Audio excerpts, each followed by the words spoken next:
Allah itu sangat ridho. Ada orang makan satu asupan, kemudian dia muji Allah. Loh, orang tidak punya alpat itu tidak mati, tidak punya tanah ribuan hektar itu tidak mati. Tapi kalau nggak makan sesuap nasi, mati. Penting mana? Penting makan. Tapi gara-gara kamu tamak, untuk syukur nunggu punya alpat, untuk syukur nunggu punya tanah banyak. Anda ini bodoh. Mau syukur saja syaratnya kok banyak. Wa min ayatihi manamukum billaili wan nahar. Masa iya tidur yang ngorok semua turunnya serah jelas kok jadi wamin ayatihi. Tanyakan ahli medis, sistem tubuh kita kalau nggak tidur itu kayak apa rusaknya? Dan toat pas-pasan ini satu-satunya solusi ya turu. Bengi ngempet kepen delok dangdut, delok dugem. Barang turu jebule esuk wis bar, alhamdulillah. Cara melek iman kamu seberapa? Tarikan-tarikan maksiat posisi kamu terjaga bisa kalah kan? Tapi kalau tidur sukses kan tarkul maksinya. Nah, karena tidur itu sukses menghilangkan maksiat disebut wa min ayatihi manamukum billaili wan nahar. Sampai Imam Ghazali ngendikan di makalah itu, sehingga nanti ibadahnya umat ini di akhir zaman an-naumu, ibadah terbaiknya itu tidur. Nah, sehingga ya itu tadi sudut pandang. Makanya saya sering cerita dulu kalau Said Abdul Al-Haddad itu tanya, "Cung kowe ngaji sopo?" Ngaji si A. Kiaimu tahu nangis? Ndak. Ojo ngaji. Kiaimu ati atos, kiai kok ora iso nangis. Tapi kalau Abdul Hasan Asadili kebalikan, "Cung kowe ngaji sopo?" Ngaji si A. Kiaimu tahu guyu nak ngaji? Mboten nate. Ora usah ngaji wong ora iso syukur. Jadi nah itu yang akhirnya menjadi keseimbangan khaufau wa tama. Ada khauf, ada apa? Roja. Sehingga karena sudut pandang itu nggak bisa dihilangkan, sawalangnya nggak bisa dihilangkan. Ini yang sering diceritakan Ki Said, kakaknya ini. Dulu Muhammad bin Hasan Asy-Syaibani, Imam Syafi'i itu lama sekali beliau jadi ulama top yang suka fikir. Dianggap fikir itu aman, ngeringankan hisab. Nggak jenengan fikir yang dihisab malaikat apanya kan? Kan nggak bisa ngisab jenengan, apa saja tidak punya. Punyanya problem. Nah, setelah ngaji sama Imam Malik, Imam Syafi'i tanya, yang ilmunya setingkat jenengan siapa? Kata Imam Malik, sebetulnya Abu Hanifah, tapi orangnya sudah meninggal, tapi ada muridnya, namanya Muhammad bin Hasan Asy-Syaibani.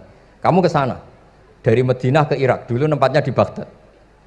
Setelah di Irak, Muhammad bin Hasan Asy-Syaibani itu kalau ngitung uang tuh di meja, emasnya tuh banyak, uangnya banyak, dia hitung di meja, malah kaget. Saya ini gedeng kiai, kedunyan, ini ketemu kiai, kedunyan.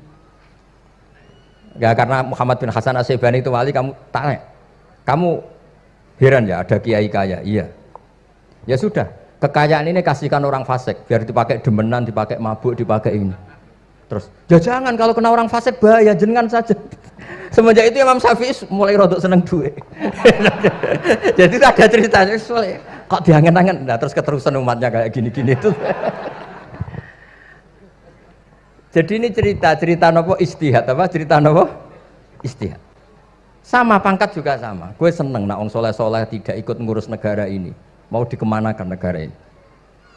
Tapi ada yang berpikir, gue seneng nak wong soleh terkontaminasi. Ya sudah monggo. Sing wis ra payu jabat nggih berpikir zuhud. Sing payu ya berpikir politik. Yang penting semuanya itu berdasar ilmu. Yang penting itu semuanya berdasar apa? Ilmu. Karena ilmu ini basis yang paling diridani Allah Subhanahu wa taala. Masyhur itu di Ihya sering diceritakan Imam Ghazali, ana alim uhibbu kulla alim. Kata Allah, saya ini alim dan sangat mencintai orang alim. Karena orang alim ini yang tahu perspektif. Orang yang ngiranya, saya ulang lagi, yang ngiranya itu enggak ilmiah. Di depan orang alim itu sangat-sangat apa? Ilmiah. Yaitu tadi misalnya ada ayat wa min ayatihi manamukum billaili wan nahar. Masa iya tidur yang ngorok semua turunnya serah jelas kok jadi wamin ayati. Tanyakan ahli medis, sistem tubuh kita kalau nggak tidur itu kayak apa rusaknya? Dan toat pas-pasan ini satu-satunya solusi ya turu. Bengi ngempet kepen delok dangdut, delok dugem. Barang turu jebule esuk wis bar, alhamdulillah. Cara melek iman kamu seberapa? Tarikan-tarikan maksiat posisi kamu terjaga bisa kalah kan? Tapi kalau tidur sukses kan tarkul maksinya. Nah, karena tidur itu sukses menghilangkan maksiat disebut wa min ayatihi manamukum billaili wan nahar. Sampai Imam Ghazali ngendikan di makalah itu, sehingga nanti ibadahnya umat ini di akhir zaman an-naumu, ibadah terbaiknya itu tidur. Jadi mulane maksud kula ngeten lho. Sampeyan anut jalur wong alim dhewe turu ya ibadah, tengok-tengok ya ibadah, jagongan nggih ibadah, gojol-gojolkan ambek kanca nggih napa? Ibadah. Karena ini semuanya kul bi fadlillah bi rahmati fa bidzalika napa? Falyafrahu. Tapi kalau kamu tidak punya basis ilmu, adanya suudzon. Kiai kok jagongan guyon sewengi kiai opo? Kiai kok turu sewengi ku kiai. Karena basisnya ada ilmu. Padahal jelas ketika Rasulullah bikin urutan kebaikan, pertama Nabi ngendikan kamu menolong orang. Jika tidak bisa, terakhir Nabi ngendikan takufu syarraka anin nas fa innaha shadaqatun minka ala nafsik. Tadi beliau juga cerita di nasihat Imam Mun, idza lam tuhsin fala tusi. Kalau tidak bisa berbuat baik, setidaknya kamu tidak berbuat jelek sama orang lain. Dan potongan ini paling gampang apa? Tidur kan? Wis sampean nak turu wis ra zina, ra maling, ra ngrasani wong wis ora tusi. Nah, dengan konstruksi usul fikih seperti itu kamu tahu kualitas ayat wa min ayatihi manamukum billaili wan nahar. Ya sama, ternyata makan itu yang menjaga nyawa, ternyata makan itu yang menjadikan syukur. Kalau kamu nggak percaya puasa, sama nak poso gedang goreng itu mewah, gedang goreng itu mewah, air satu teguk itu mewah. Makanya kalau lama dulu ada santri kepengen mangan enak, ya saya ingin mangan enak gini-gini, caranya gimana? Itu rumusnya ada sate, ada mie ayam. Idamuhu alju. Kalau kamu ingin enak, lauknya itu lapar. Ya kita kalau puasa itu semuanya kan enak. Nah itu lagi-lagi basisnya itu ilmu. Nah sekarang banyak orang yang sudah tidak peduli dengan ilmu, kayak ijazah dilakoni kan. Jadi kayak wiridan la ilaha illallah itu sebetulnya harus dibarengi dengan ilmu. Ini yang terakhir supaya nggak lama-lama. La ilaha illallah itu basisnya ilmu. Surga yang begitu mewah itu dibikin juga bagi yang melafadzkan la ilaha illallah. Neraka yang begitu ekstrim, sampai kalau benda dijatuhkan dari atas ke neraka itu sampai bawah nunggu 70 tahun. Bisa kamu bayangkan kalau kamu di dalam naiknya susah itu.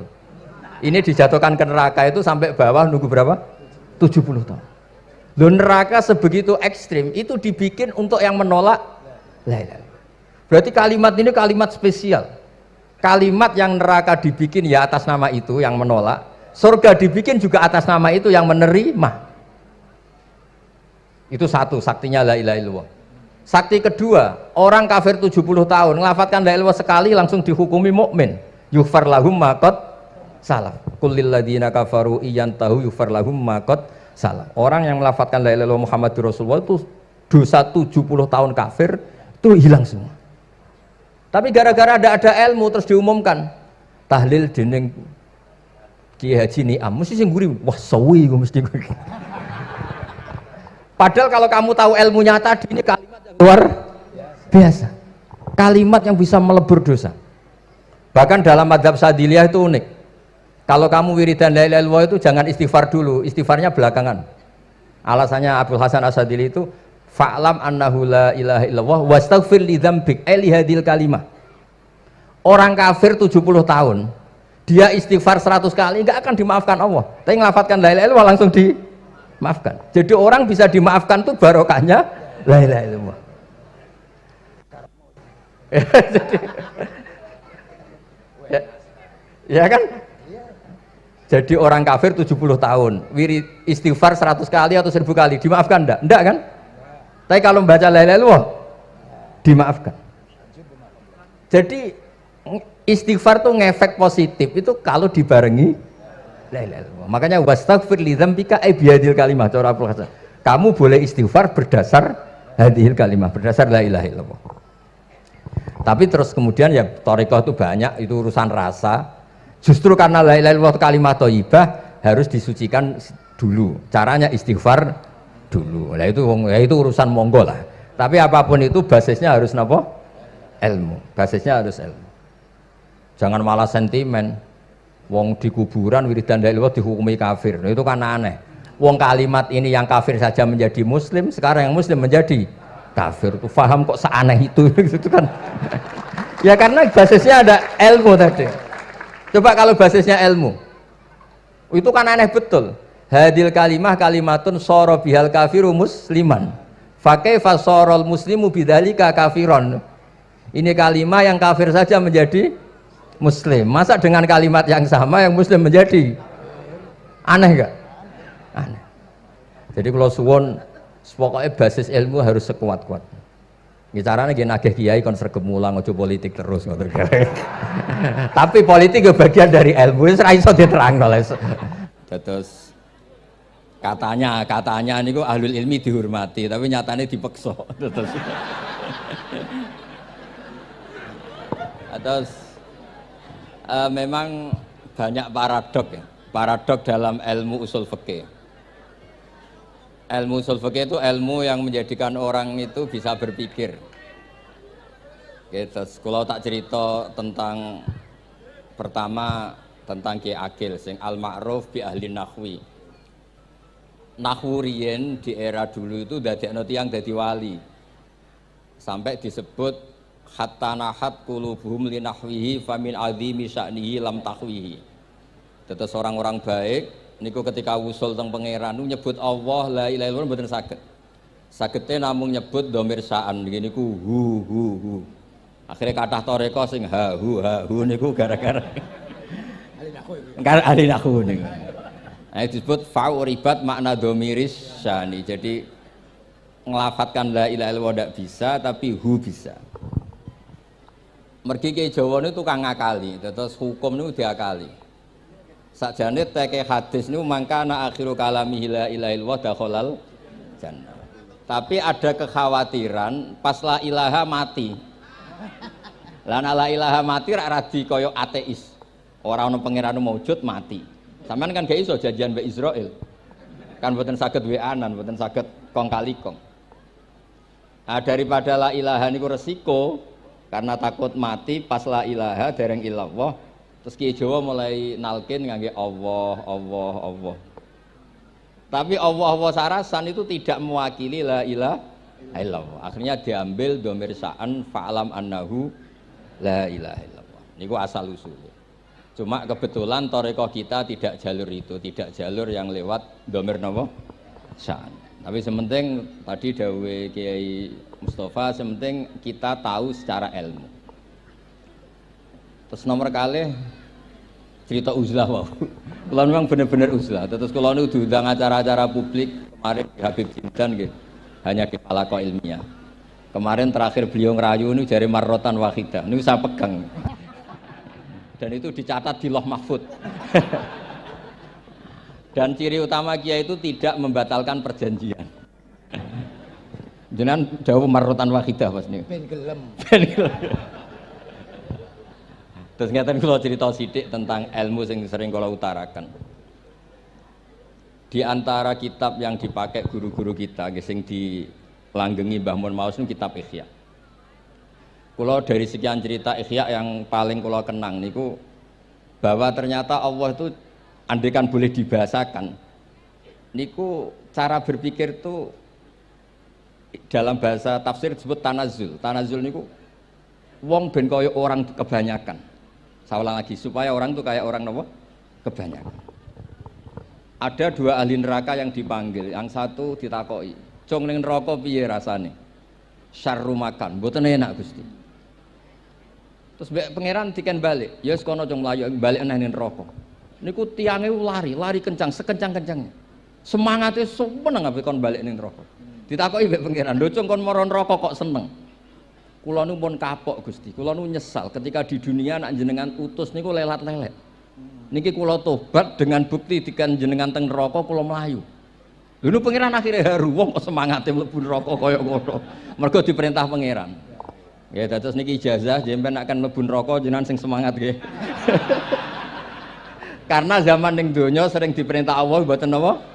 Semangat. Lah niku kemungkinane dibarno. Kemungkinannya dipanggil. Lah tiang itu terus dipanggil oleh Allah. Ya wis kaya wong apik, tak kongkon nurut tenan semangat tenan terus diken mlebu swarga. Nah ini ijazah pertama nggih. Dinakkan mlebu neraka sing napa? Semangat. Sing kedua niku dipanggil niku plengakan lelat lelet. Kados kula diutus Gus Mus niki nelpon. Nelpon kula mboten purun akhire ning Bika jare matur Gus Subak. Turuti aku diamuk Bika jare Bapak. Dados niki melibatkan sekian pihak untuk memaksa saya datang ke mriki. Aduh, repot wong sawang kempek niku. Repot nyen repot. Mugi-mugi di sepuro ngoten. Yang kedua niku diken mlebu neraka malih ku lelat-lelet, ndelok pangeran mboten semangat. Ditakoki mek pangeran. Kenapa kamu tidak semangat? Saya itu tidak pernah ngira jenengan yang baik sudah masukkan saya ke surga, kemudian jenengan nyuruh lagi saya ke neraka. Saya tidak pernah mengira engkau itu seperti itu. Terus Allah nggih, ana indadzoni abdibi. Ya ora apa-apa, swarga wae swarga. Ini dua ijazah untuk sampean supaya bisa masuk napa? Swarga.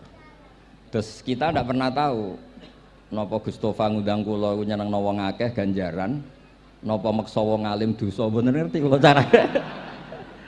Karena dalam ilmu usul fikih, kembali ke usul fikih, kula nu gadah khazanah kathah tentang debate pangeran kalian nabine. Kathah, mboten satu dua contoh di beberapa kitab tafsir. Suatu saat kula sering cerita niki, suatu saat Khalilur Rahman Ibrahim itu kedatangan Israel. Kamu mau apa? Mau matikan jenengan?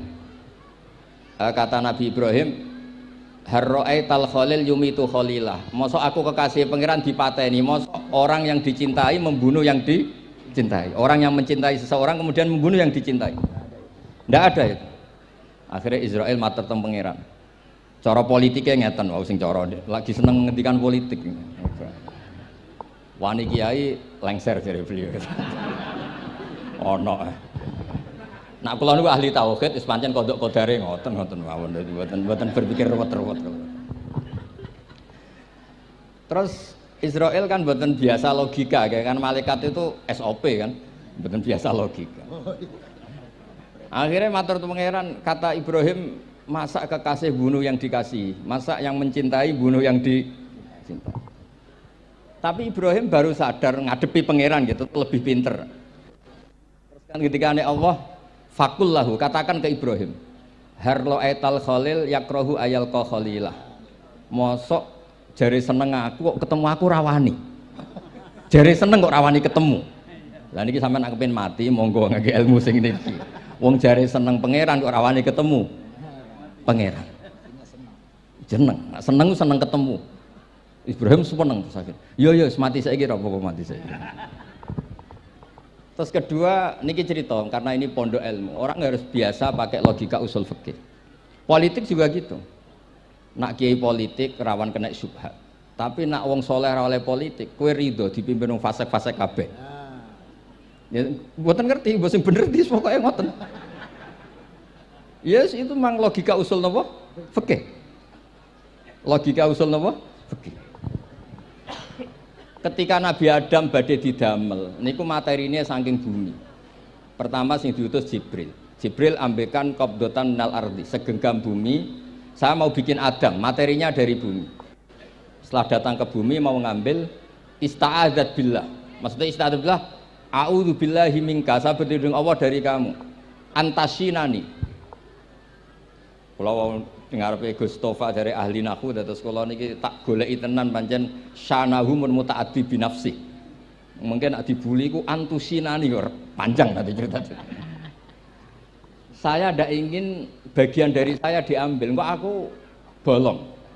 Iku cara bumi itu sudah masalah. Terus akhirnya Jibril kembali, ya Allah, dia berlindung kepada engkau maka saya lindungi. Allah membenarkan Jibril, Mikail juga sama. Tapi ketika Israel, ini Israel itu masalah memang.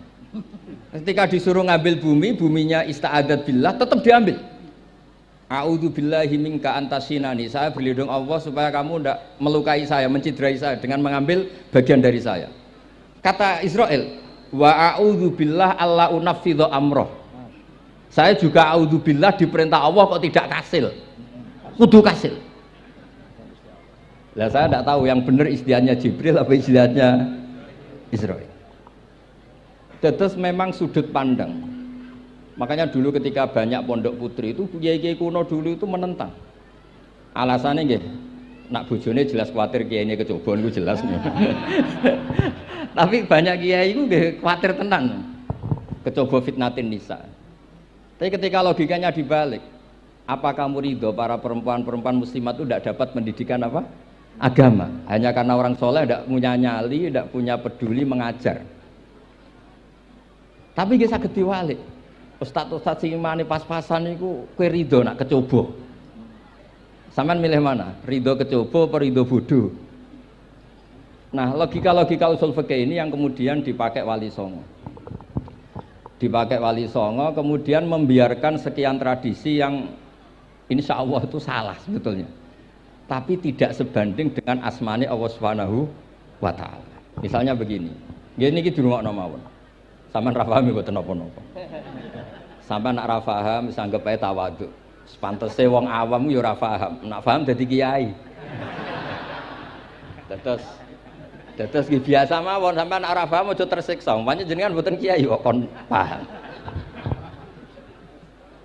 Nah sampean pinter kados kula mestine ora ngrungokno, semangate hasud. Terus rivalitas perkara. Nah cara Mbah Mun nak cerita ngoten, dhisik ke zaman bodho iku angger kiai mbok cucuk. Bareng padha kiai niku koyok saingan. Niku pun sunatullah ndak bisa dihindari, niku pun sunatullah.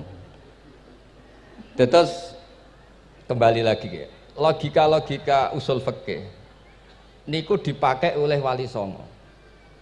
Ngeten ada cerita ini rungokno nonton. Itu sudah saya cek di beberapa riwayat termasuk di Musnad Imam Ahmad. Ada orang ini bukti teorinya Wali Songo itu benar. Wonten tiyang gadah kesalahan. Niku dokumen kesalahan niku maddul basor sepanjang mata melihat. Wes ngoten jumlahnya 99 bok. Kayak apa banyaknya? Per bok maddul basor sepanjang mata nopo melihat. Ketika dia ditanya Allah itu kalau tanya demokratis. Adzolamat kakatabati. Jangan-jangan malaikat saya sentimen. Kalau kamu jelek ditulis, kalau baik enggak. Enggak Gusti. Afalaka ujurun, jangan-jangan kamu saat salah itu punya alasan. Enggak Gusti, ya memang salah. Tapi kata Allah, sudah kamu tenang saja, kamu punya ini. Itu hanya satu box, ya kira-kira kayak tempat jam tangan itu. Enggak, kamu punya ini, cukup ini. Terus malaikat tanya, ya Allah, apa artinya, apa ngefek itu kalau ditimbang dengan kejelekan sebanyak itu dengan satu box jam. Orang ini juga bilang, Gusti, sudah ada usah ditimbang, enggak ngefek, itu pasti kalah. Tapi setelah ditimbang menang yang satu box kecil tadi. Karena di situ ada la ilaha illallah Muhammadur Rasulullah. Jadi malaikat diancam sama Allah, kamu berani tidak mempertimbangkan nama saya? Apapun banyaknya box itu dosa itu tidak saya.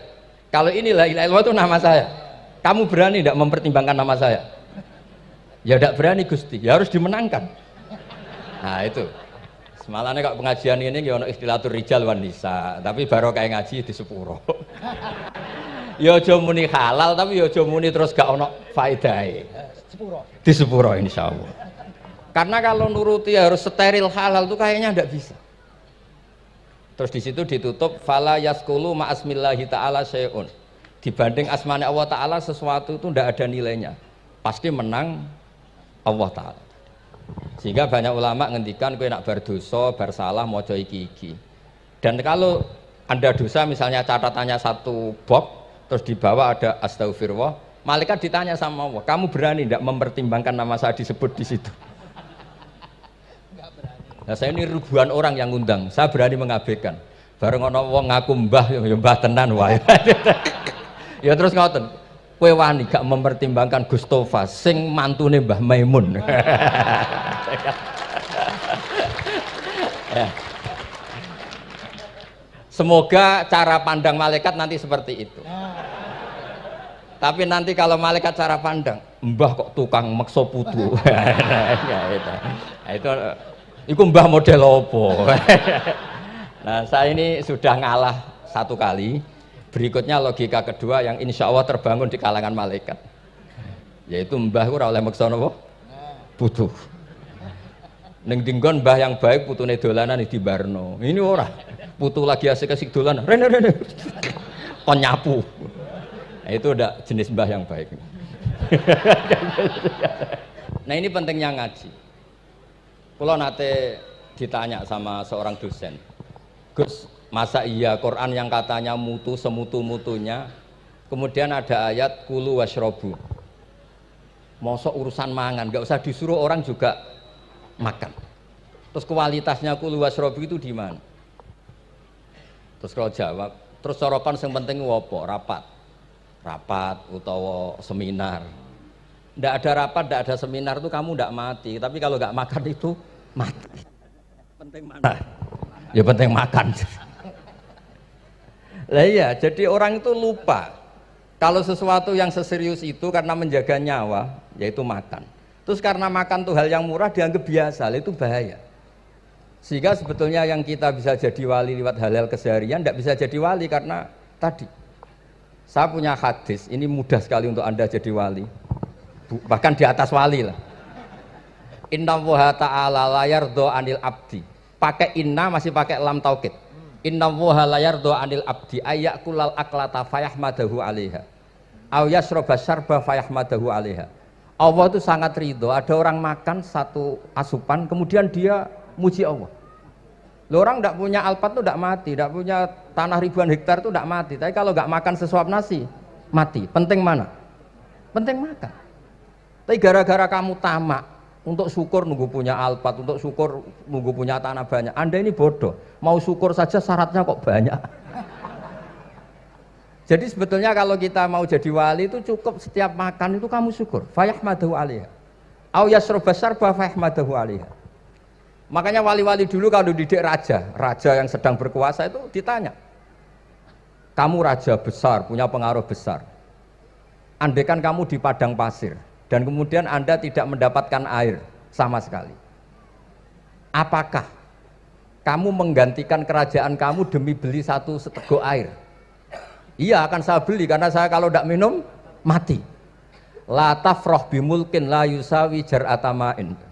Kamu jangan bangga dengan sistem kekuasaan yang tidak senilai dengan seteguk air. Orang nggak jadi raja itu nggak mati, tapi kalau nggak minum mati. Terus akhirnya dosen itu tahu, wah berarti kulu wasrobu itu luar biasa Gus, ya, sangat luar biasa. Makan dan minum itu luar biasa. Makanya terus adat kiai mertamu mangan. Kalau tadi baru datang kon mangan, di sini ya ada mangan. Ya saya anggap aja itu proses jadi wali, ngoten mawon. Jadi segampang itu jadi wali. Nah kemudian gara-gara torekoh, terus jadi wali ku repot kon maca 10.000 wiridan, kon opo? Kesuwen nih cara-cara kesuwen. Karena ini partai nggak torekoh tadi. Dulu abahnya Mbah Maimun Mbah Zubair itu kalau disuruh wiridan lama-lama itu nggak mau. Sementing diridani pangeran, maca kok akeh-akeh. Nah, itu partainya partai ahlul ilmi. Ya partainya partai ahlul apa? Nah kemudian karena saya ini nekuni tafsir ya, itu saya kepengen ya, menggerakkan supaya ilmu Quran itu menarik. Caranya apa? Cari sisi ekstrimnya. Kalau bolak-balik, kenapa sih orang nggak janggal? Nggak janggal itu udah iskal. Quran itu kan kalamu Allah. Salah lagi Quran itu kalamu Allah. Masa iya Allah yang Tuhan kemudian ngendikan iya kana budu wa iya kanas tai. Kepadamu aku menyembah. Masa Allah ngendikan gitu pada kekasihnya Nabi Muhammad. Padahal Allah itu al-ma'bud bukan abid. Allah yang disembah bukan yang menyembah. Semua ahli tafsir, saya bukan bilang sebagian, semua ahli tafsir pasti ngendikan begini. Wa yuqaddaru qabla qaulihi ta'ala iyyaka na'budu qulu. Sebelum iyyaka na'budu itu ada kata yang disimpan yaitu qulu. Jadi iyyaka na'budu itu betul ngendikannya Allah, cuma sudah dikasihkan Jibril kepada umatnya Rasulullah. Jadi Jibril bilang gini ke Rasulullah Muhammad, Muhammad qul iyyaka na'budu. Kemudian Nabi juga bilang ke umatnya qulu iyyaka na'budu. Jadi ini kalam Allah yang sudah milik kita. Nah berhubung milik kita, kita sah mengatakan iya karena kalau tidak janggal, masa iya Allah berdoa ihdinas siratal mustaqim, tunjukkan kami jalan yang benar. Lalu kalau ihdinas siratal mustaqim kalam Allah berarti kan Allah yang berdoa. Nah, sehingga semua tafsir bilang sama, wa yuqaddaru qabla qauli ihdinas siratal mustaqim qulu. Nah, terus ada mufassir lain bilang jangan mulai iya karena butuh ya semuanya, mulai bismillah Qulu bismillahirrahmanirrahim. Masa iya Allah sendiri yang bilang bismillahirrahmanirrahim? Nah, dengan tafsir seperti ini terus kita akhirnya lagi-lagi kembali ke usul fikih, kembali ke balaghah, kembali ke nahwu. Kalau enggak, ya Anda akan menafsiri Quran pakai logika Anda sendiri. Sampai ada mungkirus sunnah. Pokoknya sementing kembali ke Quran. Orang roh Quran itu kayak apa? Saya kemarin ngaji di Sedan di daerah saya bilang, Sayyidina Umar itu Islam sebelum minta hidayat. Khalid bin Walid ya Islam sebelumnya ya tidak minta hidayat. Lah itu kan janggal. Padahal katanya Quran itu hudal lil muttaqin, petunjuk bagi mereka yang takwa. Padahal tidak ada sabkut takwa untuk Umar. Umar tidak pernah takwa, tapi nyatanya Islam. Bahkan dia masuk ke rumahnya Zaid bin Arqam itu mau bunuh Nabi, mau nyari Nabi, bukan mau Islam. Tapi ketika dengar iparnya membaca Toha ma anzalna alikal Qur'ana litasqa, kemudian dia masuk Islam. Lalu gimana tentang hudal lil muttaqin, petunjuk bagi mereka yang takwa? Banyak ulama yang mengatakan lil muttaqin itu balaghahnya lil iktifa, lil muttaqina wa ghairihim. Jadi Quran itu petunjuk bagi yang takwa dan yang tidak takwa. Dan itu di bahasa Arab sah. Di bahasa Arab sah. Misalnya gini ya, kalau sampean punya ponakan dolan, cong-cong nang mangan. Ya maksudnya ya mangan mbek ngombe, mangan tok seretan mati kan. Itu kan satu paket. Sarobila taqikumul harra wal barda. Pakaian yang melindungi dari panas. Di situ enggak disebut wal barda, tapi artinya juga wal barda. Karena kalau tidak diartikan lil iktifa, nanti Quran itu memberi petunjuk bagi yang sudah muttaqin. Corong doang nguyai segoro, wong wis takwa kok. Nah ini kita butuh ahli tafsir yang al-usuli. Karena itu yang menjadikan Quran punya kualitas lagi. Seolah lagi punya kualitas lagi. Kalau ndak, Quran tuh kayak biasa-biasa saja, kayak tadi kulu wasrobu kayak dan seterusnya dan seterusnya. Jadi kalau suwun barokahnya hormat sama orang alim kados Ki Akil, Ki Siras dan tenaga keluarga mriki. Orang menghidupkan logika ilmu lagi. Jadi kalau seneng lah nak dilem Gusmus ahli ilmu mboten krana niat fakir mboten. Biar sampean ngerti lah kalau ngadepi ahlul ilmi itu pun mboten level. Ahlul ilmi itu kalau punya logika itu tidak bisa dibantah. Saya beri contoh sekian contoh yang nyata yang diajarkan Rasulullah SAW. Nabi itu pernah mau dipermalukan orang karena Nabi ngendikan la adwa wala tiarata, tidak ada penyakit menular. Terus ada orang iseng kok onta yang kena kudisen itu dijejerkan yang waras ikut kena kudisen. Terus orang ini tanya, ya Rasulullah ini tadi sehat, tapi kena onta yang kudisen ikut kudisen. Nabi tanya lagi, faman a'dal awal, yang kudisen pertama ketularan siapa? Wah itu dari Allah ya, maksud saya seperti itu. Lantas kalau suwun lah ngaji usul fikih yang serius, karena itu menjadikan kita bermartabat. Kulo niku sering lepas jenazah tangga-tangga kulo nggih penggene delok TV, nak bengi nggih ngelamun, ngayal sugih, kadang yo ngapalo tikus sing liwat dhuwure saking ra ono penggawean. Tapi kulo nang lepas jenazah ini orang baik. Sampai bojone protes, "Hape opo lho Gus angger bengi iku mau ngelamun ngitung tikus liwat, ngitung apa itu." Terus kula matur, ngitunge aja ngono, ngitunge tarokal ma'asiya. Wong ning omah itu artinya tidak dugem, tidak melakoni maksiat. Itulah yang menjadikan usul fikih itu ilmu yang sangat terhormat. Coba kalau Anda jadi pakar usul fikih kayak saya, mau kaji betul usul fikih. Orang tidur semalaman jangan bahasakan tarokat tahajud, wa tarokal witro, wa taroka qiyamal lail. Tapi bahasakan taroka zina, wa tarokal ghibah, wa taroka kada wa kada minal ma'asi. Keren bukan? Keren. Kalau kamu udah ahli usul fikih maka kiai kok amen turu. Kiai kok guyon suwengi. Lu kiai guyon suwengi itu melawan. Kiai itu ustaz juga manusia. Karena bengi ku ya kepen nonton. Tapi kan mboten pantes. Akhirnya korbane santri ini dijak guyon gak jelas. Lah apel ning rondo ya ora pantes. Ngelawan nafsu iku berat, carane ya dilalek-lalekno guyon iku. Lah muga-muga malaikat kabeh ahli usul fikih nganggep ngono iku perlawanan terhadap keinginan apa maksiat. Malaikat ngaji ora. Makanya itu disebut di kitab usul fikih Tanghubul Usul itu izma min mubahin illa wa yatahaqqaqu bihi tarku haramim ma. Fa yalzamu minas sukun tarkul qatli wa minas sukut tarkul ghibah. Tidak ada sesuatu yang mubah kecuali saat Anda lakukan, saat itu juga Anda meninggalkan keharaman. Maka sebetulnya mubah ini punya nilai yang luar biasa, yaitu tarkul haram atau tarkul ma'asi. Jadi sawangane sampean nang omah kukar kukur, mlebu metu, kukar kukur meneh, mlebu metu, bariku turu angop ngorok. Nah, semoga malaikat ini al-usuli sehingga ngitung itu hadza tarokal ma'asiya kullaha. Hebat, hebat. Ini orang yang tinggal napa? Maksiat. Tapi nak malaikat itu jenis rada ekstrim. Alumni kempek suwengi ra tahajud ora witir ku alumni opo? Mulane kalau niku ngaji usul fikih terus supaya diperdengarkan ke malaikat. Supaya teorinya pakai usul napa? Fikih.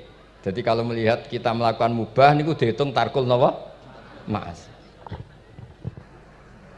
Jadi ada terus orang-orang kafir itu cara berpikir aja alal alihata ilaha wahida inna hadalah syai'un ujab. Muhammad ya tentu mereka masih jangkar. Muhammad problem kita ini banyak. Kalau Tuhannya satu tidak cukup.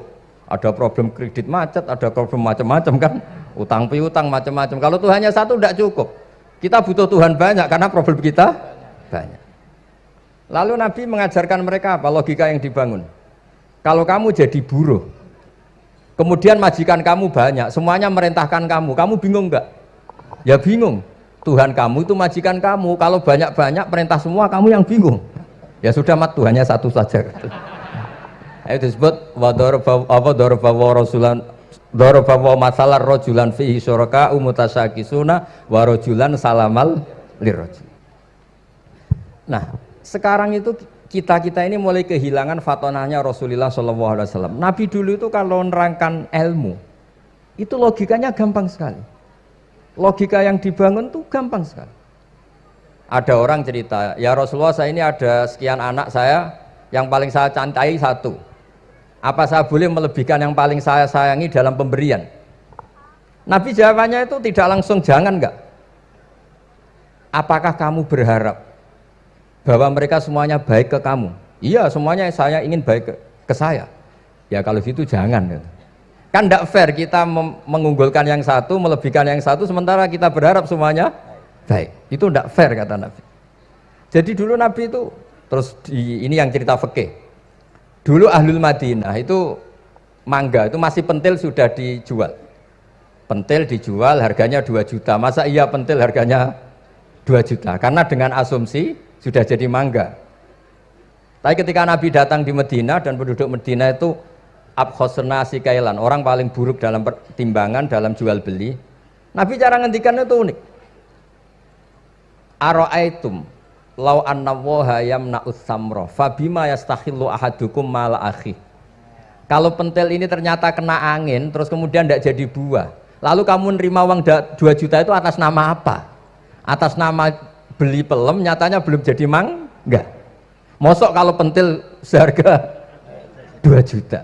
Semenjak itu terus Ahlul Madinah sadar kalau jual buah itu nunggu ba'da buduwi solahiyah, setelah samroh ini berbentuk. Tapi Nabi tetap ngendikannya pakai logika. Nah, sekarang banyak kiai yang sidik-sidik neraka. Sebenarnya Nabi itu ngajari logika. Ada pemuda dia itu hipersek, mau masuk Islam tapi tetap boleh bebas. Saya ini ingin Islam tapi jangan larang seks bebas. Wah itu sahabat semuanya melarang ketemu Nabi karena ini ngawur betul, masa pamit Islam kok. Tapi setelah gaduh, Nabi tanya, kenapa gaduh? Ada pemuda mau masuk Islam tapi yasta'izinu fi zina, dia minta izin supaya tetap boleh zina. Kata Nabi, suruh ke saya ke sini. Setelah datang di depan Rasulullah, logika yang dibangun Nabi itu luar biasa. Atuhibbuhu li bintik. Kamu suka punya anak putri kemudian jadi demenannya orang laki-laki hidung belang. Ya enggak, saya bunuh orang itu. Andaikan itu ke ibu kamu, saya bunuh orang itu. Atuhibbuhu li bintik, atuhibbuhu li ummik, atuhibbuhu li ukhtik, atuhibbuhu li kholatik. Kamu suka punya anak putri yang jadi demenannya orang? Ya tidak suka ya Rasulullah. Kamu suka kalau punya ibu didemeni orang banyak? Ya tidak suka Nabi. Sampai otaknya itu yastakbihu zina, sehingga otaknya itu wah zina itu buruk betul. Akhirnya ya Rasulullah sudah, saya mau se-Islam tanpa zina-zina. Karena logika yang dibangun Nabi itu luar biasa. Nabi pertama mengingatkan atuhibbuhu li bintik, atuhibbuhu li ummik, atuhibbuhu li ukhtik, atuhibbuhu li kholatik. Sampai dia ini nggak bisa apa-apa. Sudah Nabi sudah. Jadi logika ini yang harus kita waris. Lagi-lagi kembali yang bisa waris itu ahlul ilm. Sama itu kan kayak diskusinya Nabi Yahya dan Nabi Isa. Nabi Yahya itu suka berkawan orang-orang soleh. Setiap berkunjung di mana itu nyari yang orang-orang soleh. Ditanya kenapa kamu berkawan orang soleh? Ya berkawan orang soleh itu asik. Tapi kalau Nabi Isa enggak. Kalau ada desa-desa yang masih hitam, masih merah itu dikunjungi, kemudian dibina. Ditanya sama Nabi Yahya, lima anda tanzilu ala syirarin nas, kok kamu kumpul orang-orang yang kayak gitu? Jawabnya beliau, innama ana tabibun udawil mardo. Di mana-mana Nabi itu ya dokter, di mana-mana dokter nyembuhkan yang sakit. Jadi dulu logika kebalikan itu dibangun, sehingga dulu ulama khilaf itu ikhtilaful a'immah apa? Rahmah. Masyhur itu. Saya sering cerita dan itu ada di kitab Khilyatul Auliya. Nabi Yahya itu lebih ceria. Nabi Isa itu agak sering cemburut. Atau kebalikannya, pokoknya yang satu tuh mali aro ka'abisan. Ka'annaka taqnatu mir rahmatillah. Kamu kok sering cemburut, seakan-akan rahmat Allah itu terbatas. Wong kok ra iso syukur. Yang satu gojlok, mali aro ka dohikan ka'annaka ta'manu mim makrillah. Kowe kok guya-guyu, kok is bebas kon neraka wae gitu. Ya ngoten mawon. Assalamualaikum warahmatullahi wabarakatuh.